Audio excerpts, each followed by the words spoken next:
kita maca Quran cakolot baheula pan aing mah baheula unu maga lain teu hayang cakolot teh ngan aing mah apal lisan ku ari teh ngan apalna 3 doang hiji Fatihah 2 qul ya 3 qulu jasa kituna ti baheula aing mah ku ari atuh belajar deh hese eta teh Quran dibulak-balik bae geus bismillahirrahmanirrahim batur mah nu bisa maca Quran fasilitasna atuh nya nama lantaran bisa nasa kitu atuh eta bae Fatihah dolin kul ya us kul hu deui Fatihah deui kul ya kul hu deui Fatihah deui kul ya kul hu deui datang ke malaikat geus teu nyatet-nyatet nyaho aing babacaan siang mah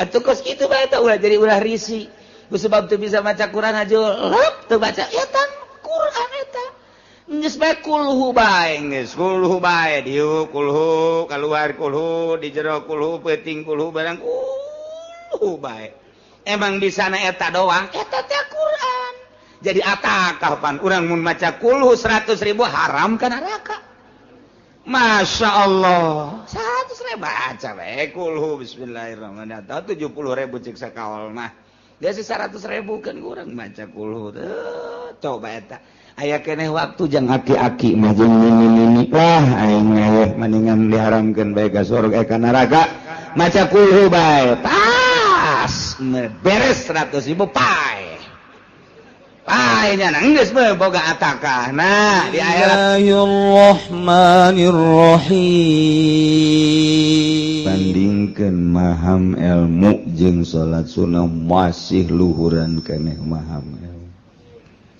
ilmu urang datang ti jauh aya lengkahna aya ngaluarkeun ongkos aya meuli uduk semacam di jerona teh pohara jasa juk diuk nundutan bae ge leuwih gede tibatan salat sunah nundutanana eta masyaallah pohara jasa antak malah ganjaran ngajina nundutan pohara jasa lantaran lamun urang ibadah teu make ilmu acak-acakan lamun urang ibadah teu paham kanu diibadahan acak-acak wal amalul qalil yanfa'u ma'al ilmi billah amal nusaetik pohara luar biasa manfaatna disertai nyaho ka Gusti Allah subhanahu wal amalul katsir la yanfa'u ma'al jahli billah amal anu saadag-adag amal anu sababaraha godag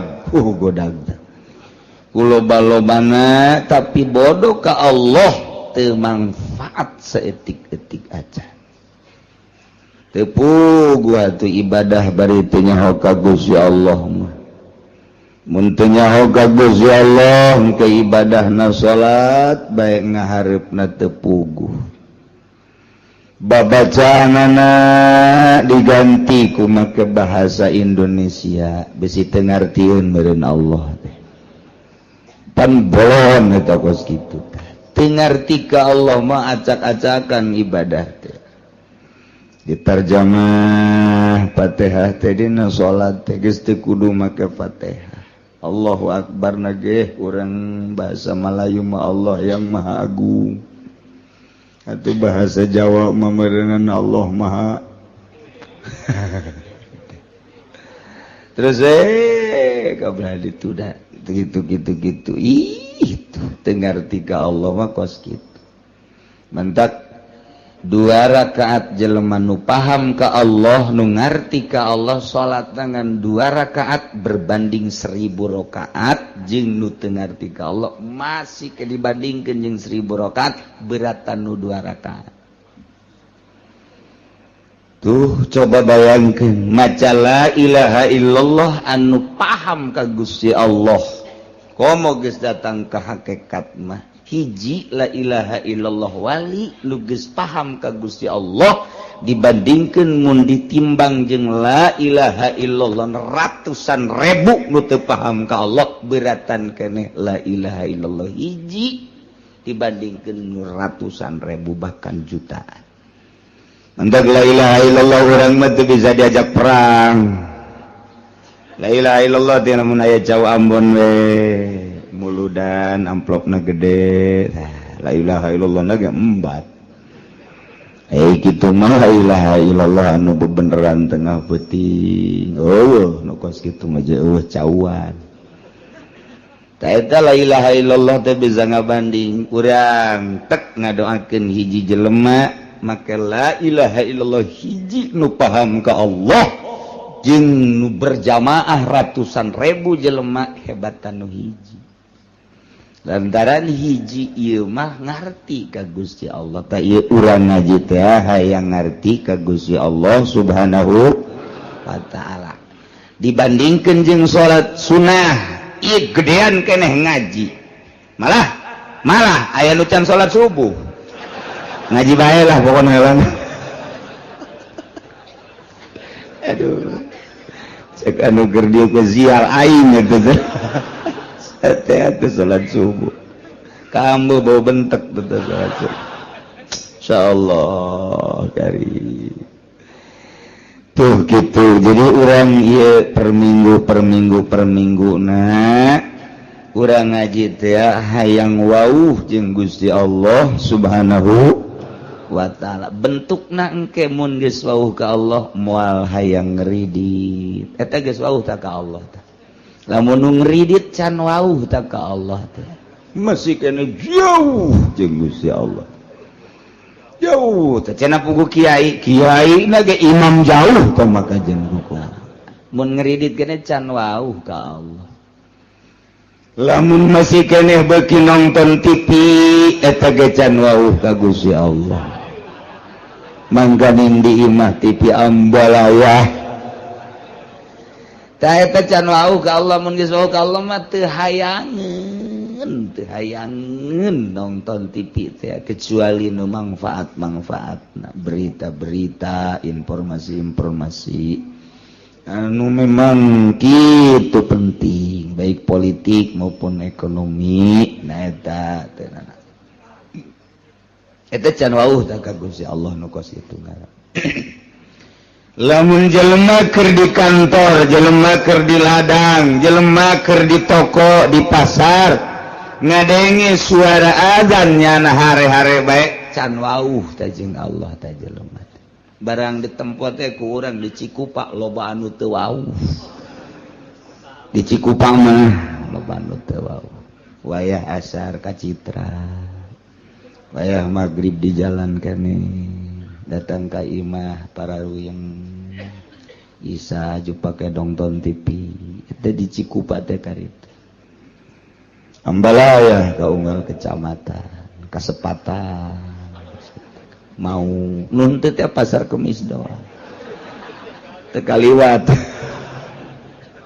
ya Allah ya Rabbi teh warau jadi nempo akhlak manusia jeung nempo jelema wauh jeung henteu ka Gusti Allah di deuleu afalna di deuleu pagaweanna tuh nu mantak ge urang ieu ngaji hayang wauh ka Gusti Allah subhanahu nu mantak hayang wauh lantaran nu boga neraka jeung nu boga surga Allah mun geus wauh ka Allah mah begitu urang deuk di ka nerakakeun atuh bebeja we Gusti panabdi geus wauh ka Gusti keur di dunia nonton TV tilok sekali-kali doang jabal Gusti paling ge abdi mah malam Minggu bae pagi-pagi malam Senin bae pagi di malam Salasa malam Rabu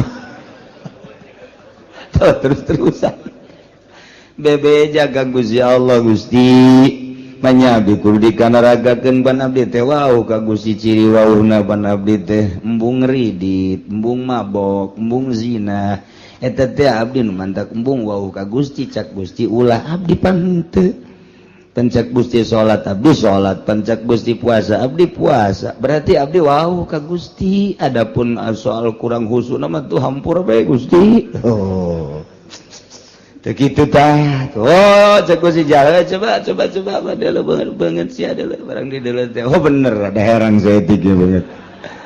Malaikat amankeun teh mah wauh ka aing. Wauh emang cek malaikat? Ya setengah wauh lah. Tuh, setengah wauh bae salamet. Komo nu wauh jasam.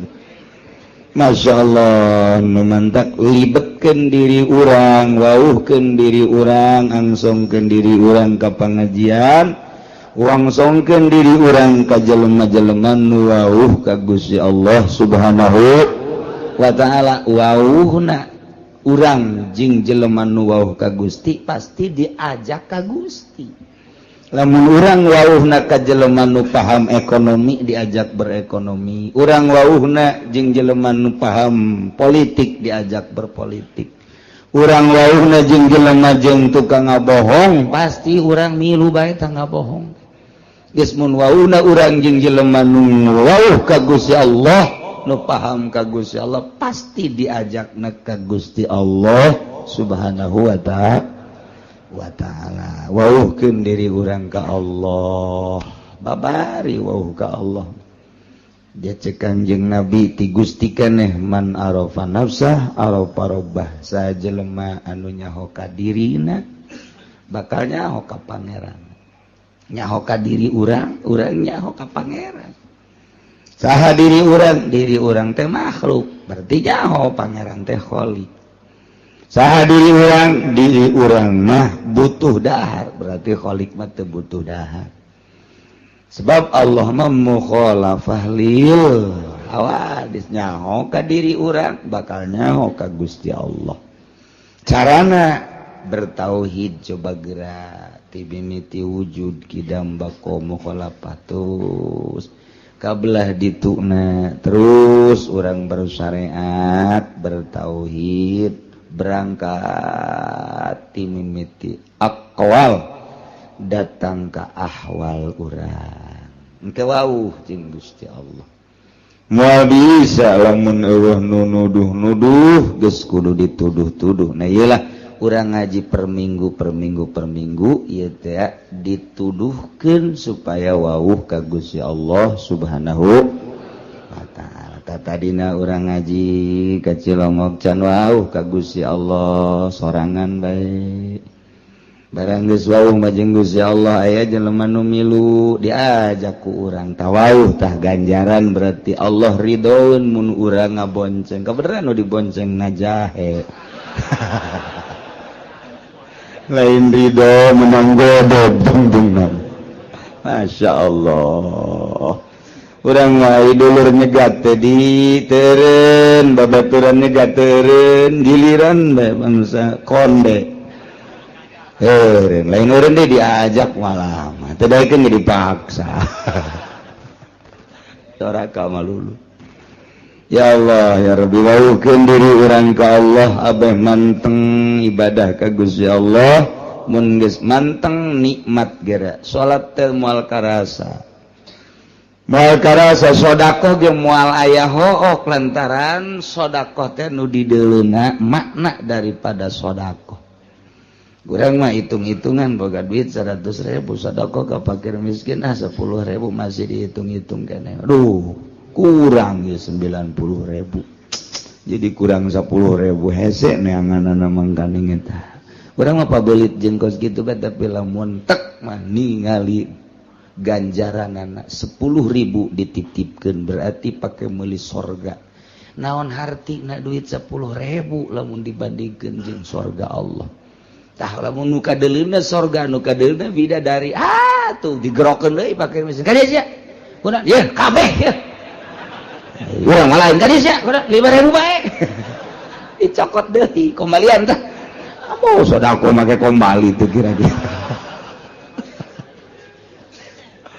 Ya can paham eta keur carita sodako boro-boro ka batur urang mah ka pamajikan ge pelit jasa ka pamajikan bae nu sagulung sagalang pelit keneh bae pelit jasa gabung majikan teh bebeja ka balanja malu nu kamari panaya kombalina kamari iraha kamari kan sia nyokot oh sabaraha 100.000 meureun paling ge dibalanjakeun 20.000 teh kombalina ka mana beuka geus sabaraha poe eta sabaraha poe tungtungna mah gara-gara balanja hakeuk oh kadenge kata tangga Masya Allah kudunya oke ka balanja tah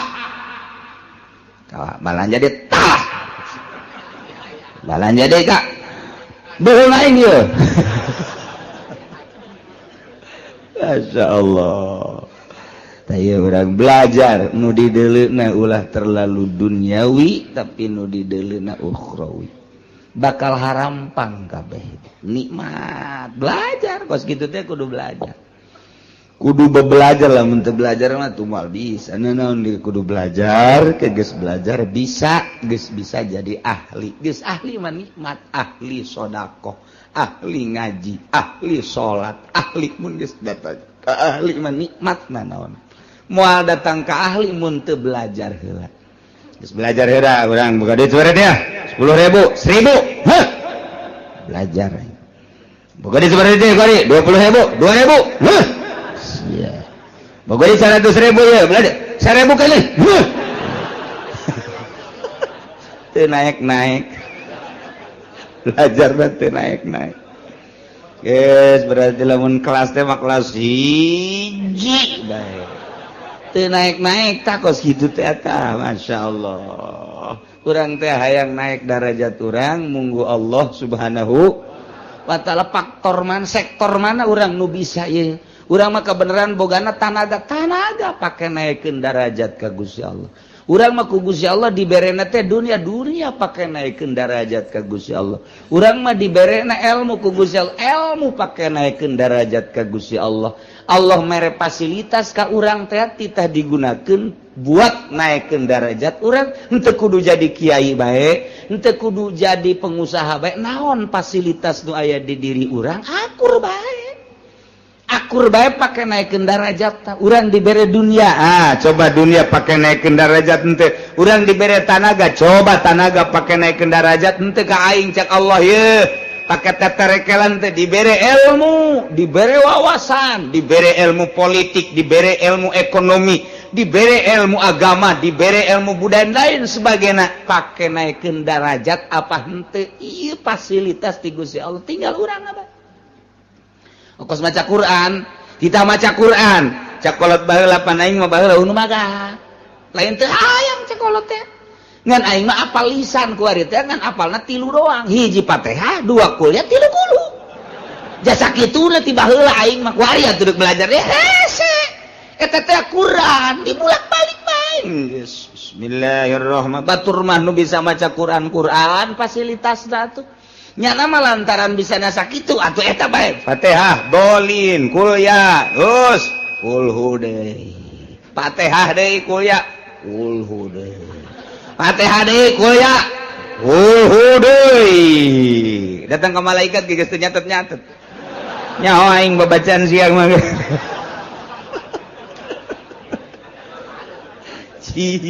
atuh kos kitu bae eta ulah jadi ulah risi sebab tu bisa baca Quran aja lep tu baca eta Quran eta geus bae kulhu bae geus kulhu bae dieu kulhu kaluar kulhu di jero kulhu peuting kulhu barang kulhu bae emang bisana eta doang eta teh Quran jadi atakah pan urang mun maca kulhu 100.000 haram ka neraka Masya Allah 100.000 baca bae kulhu bismillahirrahmanirrahim 70.000 cek sakawal mah dia sih 100.000 kan kurang baca kulhu coba eta aya keneh waktu jang aki-aki mah jeung mini lah aing mah mendingan diharamkeun bae ka surga ka neraka maca kulhu bae tas beres 100.000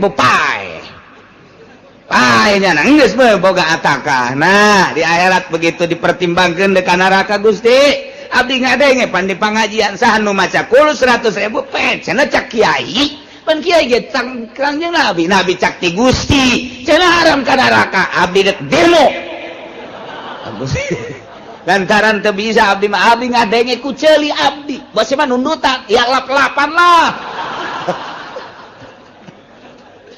jadi tah bahasa-bahasa kos gitu bisa pakai pertanggung jawab ke Gusti Allah tah eta hasil ngaji pan hasil ngaji mun kitu mah urang teu ngaji pan saya maca naon maca kul jasa nah yang maca bae engke moal bisa demo ka Gusti begitu kanarakakeun atuh pan Gusti abdi maca kulu cak sia caksanya haritanya tuh tanggung jawab ayo gitu mah cak sia ngaji dia lu ngajina cilongok tangkeun kiaina bener pernah ngutakeun bener cak sia buka urang teh pan qala Nabi sallallahu alaihi wasallam man qala al-ikhlas mi'ata marrah mi'ata alfi marrah bejakeun ataqallahu da pada eta cak Kangjeng Nabi tapi dipanggil bener pencak Gusti wah bener ieu mah tuh geus ka sorga kan cak malaikat ieu catatanna aya nonton TV-an udah sampura ampura nikmat luar biasa tuh nu libatkeun diri urang di pangajian supaya urang ngarti ka Gusti Allah mun geus ngarti ka Gusti Allah ibadah teh mantep memantek para ulama daek maca Quran tengah peuting tahajud maca zikir jeung sajabadah ngarti nyana ka Allah pagon kiai nu ngartina ka amplop bae mah undangan teh kerek nya mah undangan aing paruyang cek nya ieu duh ese cek oh nampuyang undangan teh kudu nikmat alhamdulillah rineh ya maca Quran nu biasana osok sajus ya mah undangan ieu bisa 5 juz ieu mah lain rokok beak ye udah ngondang sial kas geus ipis ya heran lah gua dakwah sih geus kitu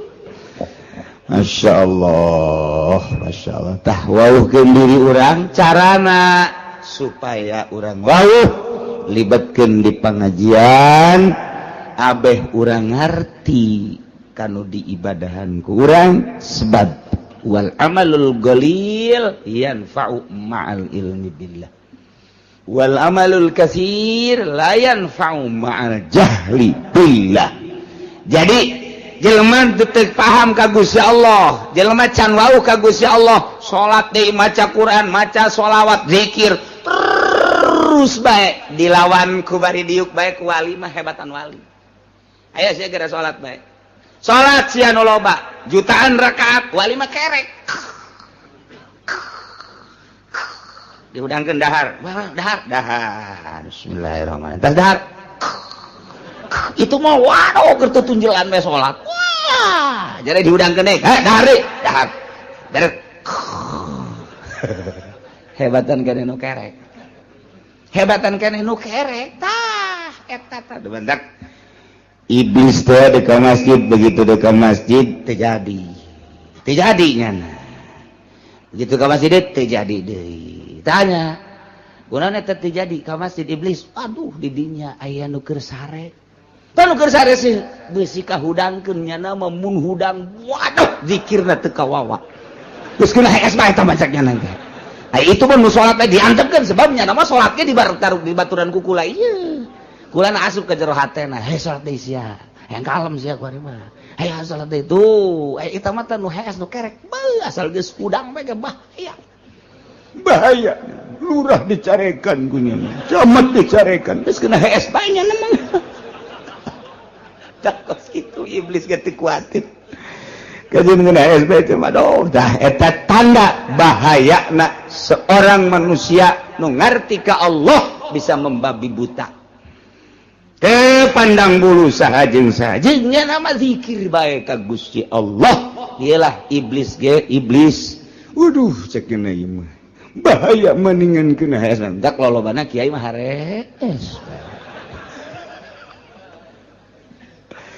Nailah orang ngawuhkeun ka Gusti Allah Subhanahu wa ta'ala pelebah dieu urang ngawuhkeun ka Gusti mengenai hukum-hukum pasah.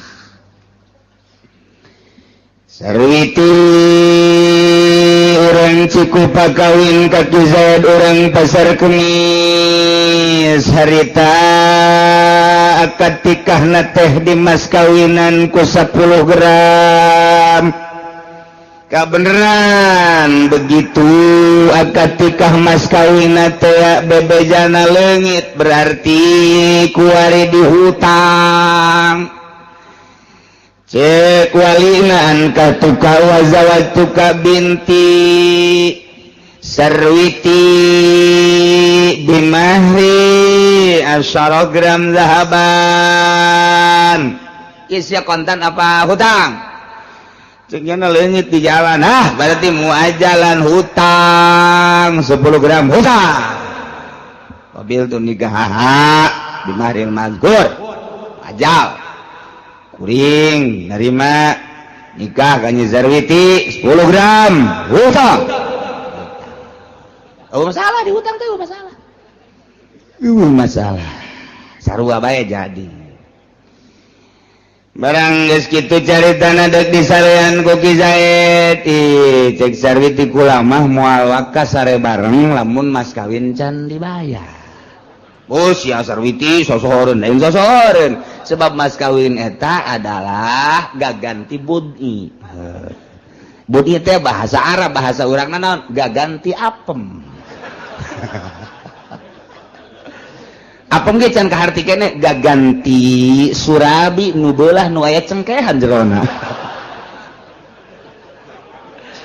aduh tah juga arti bae kurang Cikupa memang deet pikiranana diberi budi teh ketegah arti naon budi caknya bahasa Arab jinganan datu diaji kurang Cikupa bahasa ortodok bagor maka arti oh surabi beulah aya cengkehan anu sok seuri sakapeung baeud sakapeung eta sia cek awe emang sok baeud sarua bae aduh adena aing ngaji cek awe nyaho bae kun barang aing sok balut burung tah cek Sarwiti kula mah moal lantaran mas kawin teh iwadun anil budi gaganti liliron tina bobogaan kula berarti nyamulah 10 gram nya dihutang kuari lamun dibikeun bae atuh gagantina bisa cek Sarwiti mun can dibayar moal tuga karek balik ke latur rek usaha jung atuh didoakeun cek Sarwiti teh ka ulah ngambek nyangan ieu mah kula mah hayang ge hayang dibayar doang mas kawin oh teu tanah cintaku tetap padamu masyaallah ngadenge cintaku padamu ringkak bulu aing mah nah usaha eta dikersakeun ieu Ki Zaid teh usahana ngajejes pas kawin di PHK kuari usaha teu maju-maju malah aya ge sautak saeutik tah tina modal teh dirampas copet bueak kabeh mana kontrakan can kabayar mana duit dicopet batur kabeneran deui kabeneran masyaallah kontrakanana bocor Ki Zaid teh ku kieu teh nyaing hirup ye yuk datang ke pamajikan dek ngahibur diri endahan menta mas kawin waduh cek Ki Zaid kieu amat geus sabulan ka 2 bulan ka 3 bulan nah ka 3 bulan cek Ki Zaid teh jakaka can boga ieu jang mayar masih moal bisa kula mah tetep bae mun kakak teu bisa mayar mas kawin kula mah dek meta pembubaran nikah waduh pan berkelanjutan mana kontrakan can bayar mana modal beak mana pemajikan yang dibubarkan pertikahanana tah ieu kumaha ieu Sarwiti rumah tangga jeung Ki Zaid mas kawina dihutang 10 gram kuari teu bisa mayar mas kawin geus ditanggokeun datang ka 3 bulan bahkan 5 genep 7 kuari teh hampir 1 tahun can bisa mayar mas kawin keneh bae otomatis si Sarwiti teh penasaran sanggeus penasaran kanyahoan kuari memang bener-bener teu mampu nyi Sarwiti na kuari menta dibubarkeun pertikahanana tah ulah minta dibubarkeunana meunang henteu kulantaran teu bisa mayar mas kawin. Wa fi isarihi bil mahri aqwalun dina miskin salaki teu bisa mayar mas kawin eta adalah sababaraha kaul azharuha tafsahu qabla waqtin. Kaul azharna tarjih berarti hasil daripada beberapa penelitian masalah tersebut timbullah kaul azhar.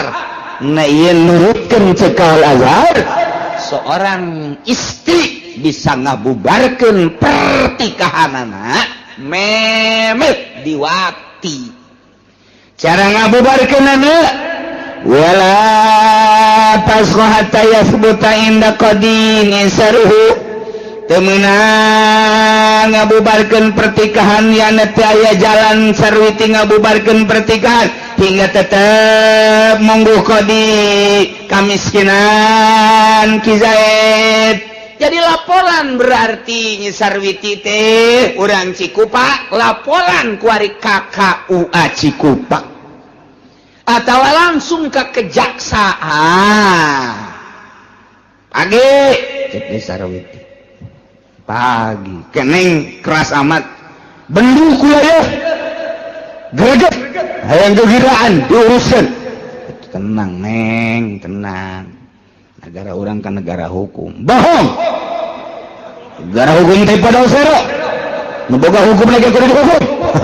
Ih Sarwiti paham amat ya jadi mamarahan kieu enak neng kieu kalau boga salaki ngaran Zaid urang Cikupa pertikahan kula jeung mainan geus satahun jadi nyana waktu nikah mas kawinna dihutang datang ke kuait itu bisa mas kawin. Saya lapor kepada bapak jaksa bahwa pertikahan saya dengan suami saya yang bernama Zaid mohon dibubarkan. Ulah waka dibubarkan teliti heula.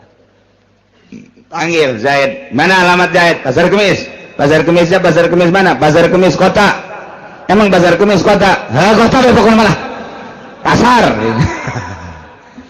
Kepada yang terhormat Bapak Zaid yang berada di kampung Pasar Kemis kota. Oh enggak kampung, oh kota. Dan gitu ngaranna saya harap menghadap ke Kejaksaan Cigaraksa sehubungan dengan laporan istri Anda yang bernama Sarwiti mengenai tentang rumah tangga Anda. Diharap menghadap besok pada hari Senin tanggal sekian. Wassalam atau terima kasih demikian kepada Kejaksaan Cigaraksa. Set kirimkan dari baca Ki Zaid. Panggilan saya berangkat Ki Zaid ka ditu. Zaid, ini nama Zaid? Betul Pak. Punya isi yang bernama Sari orang Cikupa? Betul. Anda waktu pernikahannya mas kawinnya diutang 100 Pak? 100 ya Pak. Betul Pak. Sampai saat ini sudah 1 tahun mas kawin belum terbayar lunas? Betul Pak. Lantas kesiapan Anda bagaimana? Tiap jam, tiap hari saya siap. Tapi sampai saat ini belum bisa membayar Pak. Nah, sekarang begini, sehubungan dengan istri Anda yang bernama Sarwiti telah melapor kepada saya dengan permasalahan tersebut, maka Sarwiti ingin dibubarkan pertikahannya. Tak eta teh langsung geus Sarwiti narapa panggil Ki Zaid, dicek keabsahan dan kebenarannya ternyata benar, maka kakarak didinya payap sahuhu membubarkan pertikahanana adalah qadi atau jaksa. Iya Sarwiti, iya Ki Zaid, ya. Perlu diketahui setelah seorang istri yang bernama Sarwiti melapor kepada saya, setelah dicek laporannya, pengakuan suami itu betul sekali, maka dengan demikian permintaan dari pihak istri yang bernama Sarwiti ingin dibubarkan pertikahannya, mau tidak mau bahwa saya sebagai penegak hukum di Kabupaten Cigaraksa ini di bawah naungan presiden, di bawah naungan Bupati Ismet Iskandar, maka pertikahan Anda saya bubarkan.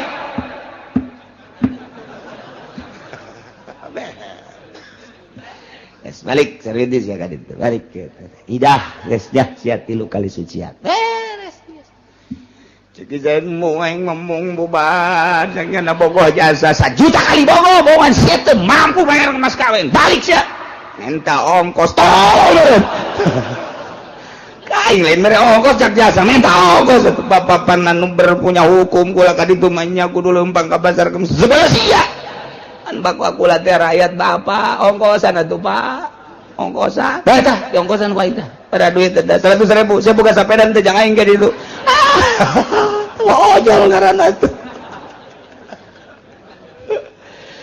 tuh kos kitu jadi teu meunang saunang-unang nyaho ta urang jadi wauh eta ka Allah teh kos kitu peraturan Allah teh kos kitu jadi nyaho ku hari urang lantas ieu hukum Allah teh direkayasa begitu tak sarwiti laporan ke KUA KUA bukan urusan saya ini mah urusan saya mah menikahkan urusan membubarkan pertikahan urusan kejaksaan saya mah menikahkan administrasinya gampang sekali tak 400 gampang itu mah kalau ke sana lain lagi udah ke sana harus berapa urusan sana itu mah saya tidak mau tahu datang ke kejaksaan bisa diterima harus ada uang 3 juta nu 3 juta iyalah nu pinarakaeun cukup jang jaksa kokojayan di neraka ku 3 juta sedang sakitu ge alhamdulillahirabbil tolong beralhamdulillah siapa ka neraka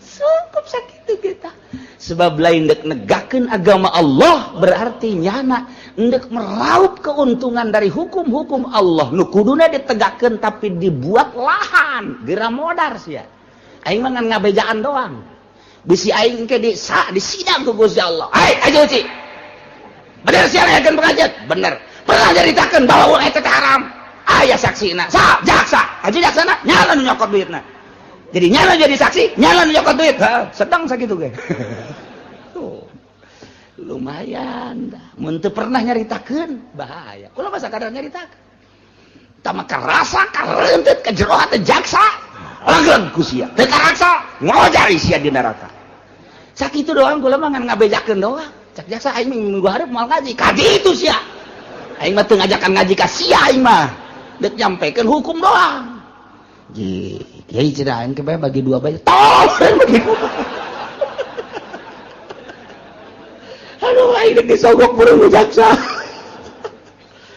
ya Allah ya Rabbi gitulah ieu keur carita hukum jadi di jero hukum aya lahan untuk mengambil keuntungan dari hukum-hukum Al-Qur'an anu geus dijabarkeun ku Kangjeng Nabi dikemas oleh ijma ulama dijadikeun lahan di negara ku hakim-hakim ku jaksa-jaksa mejeuna jang kokojayan di neraka ge lain negakeun jeung ngabereskeun hukum anu berkendala manusia supaya pong jaheuh horeng laporan teh ngeunaheun ternyata karasa adilna Al-Qur'an jujurna jaksa nikmat amat diakuilah ku masyarakat bener-bener jaksa penegak hukum bener-bener Al-Qur'an teh karasa ka jantung karasa ka sanubari karasa ka urat-urat ge ngeunaheun jasa horenganan ketika urang boga kendala dak cair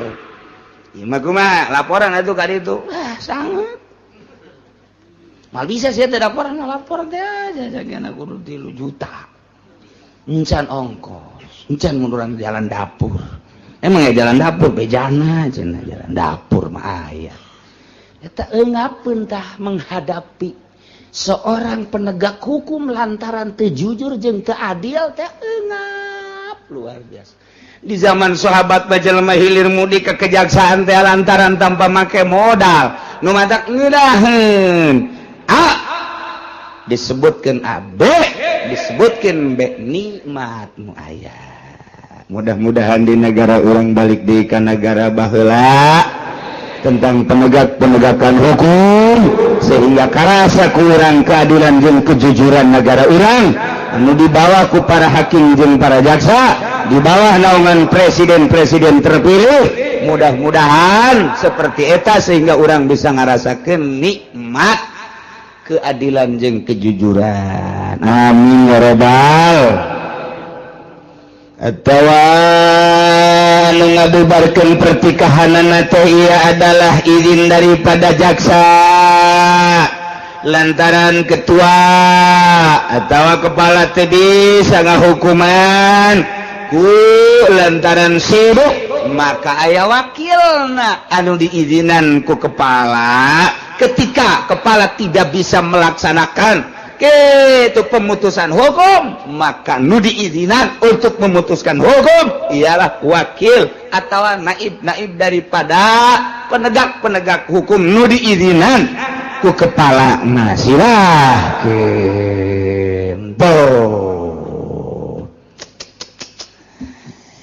eta teh lamun qoblawatin memehwati kumaha lamun geus diwati Zaid kawin jeung Nyi Sarwiti, mas kawina dihutang ditanggokeun ku Nyi Sarwiti hees bareng datang ka 3 bulan, barang 3 bulan Ki Zaid teu bisa mayar mas kawin keneh bae nyaah jeung deudeuh mah aya ja cinta ieu karunyaeun Nyi Sarwiti. Begitu ditoel langsung nangkara masang Nyi Sarwiti teh masang atuh be diwati geus kaditu mah meureun ngarasakeun ngeunaheun ieu atuh geus lain sakali 2 kali berterus rumah tangga. Ditanya deui ku Nyi Sarwiti geus ka 7 ka 8 bulan bahkan ka sataun ka kumaha ieu masalah mas kawin. Ditanya deui teh tetep ngabaget Ki Zaid teh yakni teu bisa mayar mas kawin Ki Zaid teh ieu teu bisa mayar mas kawin teh kabelah dieuna Nyi Sarwiti minta pembubaran nikah. Duh jadi masalah kuari kumaha lamun Nyi Sarwiti mas kawina ditangguhkeun iana di hutang 10 gram kuari mah diwatina geus diwati mas kawin can dibayar keneh bae kuari Sarwitina lapor minta dibubarkeun pertikahan menang apa henteu hakim minta ngabubarkeun pertikahanana wa fi isarihi bil mahri. Tidak masalah teu bisa mayar mas kawina seorang suami terhadap istrina ieu beberapa kaul azhariha menurut kaul azhar mun memeh wati mah bisa dibubarkeun la ba'dahu teu bisa dibubarkeun pertikahan Nyi Sarwiti terhadap suamina nu bernama Zaid lantaran nyanana geus diwati. Sebab eta mas kawin teh iwadun anil budi kuari can dibayar mas kawina geus diserahkeun lantaran karunya teu bisa dibubarkeun tama walaupun tetep bae hutang bae mas kawin tetep hutang ngan pembubaran nikah mah teu bisa lantaran geus diserahkeun tateh bobogaanana ka Ki Zaid. Kitu caritana eta mah precis ongkos jelema jual beli. Zaid ngajual motor kaki Umar harga 10 juta. Zaid ngaranna Bai, Umar ngaranna Mustari. Ta eta jual beli geus jadi secara omong-omong 10 juta. Wari tinggal nyerahkeun dina barangna yakni motor. Tah kuari si motorna ieu aya nu maling. Motorna aya nu maling duit da can diserahkeun motorna aya nu maling. Ta eta jual belina geus langsung bubar bae. Geus teu bisa dilanjutkeun lantaran duitna ge encan dibikeun, motorna ge can diserahkeun. Kabeneran motorna ieu leuwit atau memang motorna bubar tete akad da naon-naon. tapi lamun motorna geus diserahkeun ku ari Zaid ngajual motor kaki Umar motorna ku ari geus diserahkeun duit nama encan ngan motor geus diserahkeun jadi teteh jual belina motor geus diserahkeun duitnya begitu ditagih icuk colek icuk colek bae terus atawa lain deui cek urang belaraja mah rebo semen bonen nah ieu jual belina teu bisa dibubarkeun ku hakim lantaran barangna geus diserahkeun ku ari mah lain tuntutan per pembubaran tapi tuntutan hutang ku ari mah jadi teu bisa dibubarkeun geus teh barang lah diserahkeun geus teu bisa dibubarkeun pertikahanana ku ari mah tuntutanana hutang lah irah hadeup mayar ku ari ge sarua bae ieu teh sarua jeung jual beli di sarwi teh ngajual apem kaki Zaid 10 gram cak tukang apem ja apem aing mah aya bae ieu lain apem eta besi apem nu dingiru lain ieu mah nu dibawa setiap saat nah eta teh geus diserahkeun ku ari apemna kaki Zaid tuntutanana teu meunang pembubaran pertikahan tuntutanana ku ari mah tuntutan iraha deuk bayar mas kawin sarua tuh ieu mah keur carita contoh Zaid ngajual motor kaki Umar 10 juta motorna geus diserahkeun kaki Umar tinggal duitna encan ja caki Umar engke soleh barang sore engke icuk ditanya icuk engke tole icuk deh jadi eta motor mah geus jadi teu meunang pembubaran pertikahan perjual belian teu meunang lantaran geus diserahkeun barangna ka ditu ku ari mah dituntut teh adalah iraha deuk bayar hutang. Nah ieu ge sarua bae Zaid kawin ka Nyi Sarwiti kemudian mas kawinna ditangguhkeun 10 gram teh kuari barang Nyi Sarwiti geus dipake ku Ki Zaid berarti geus diserahkeun teu meunang tak ieu ulama teh deuk nyaritakeun la ba'dahu teu meunang sabada diwati mah lantaran barangna geus diserahkeun teu meunang dibubarkeun teu meunang rapa pembubaran ku gara-gara mas kawin lantaran barangna geus diserahkeun ka Ki Zaid kuari mun deuk dituntut iraha deuk mayar mas kawin. Tuh, ieu ngaji dia urang keur di dieu mah iya. Betul. Balik bae. Nungguan sate doang ngungkus balik. Oh. Emang gitu otak urang. Otak urang nangkos gitu. Semati galin nun najazul pasu.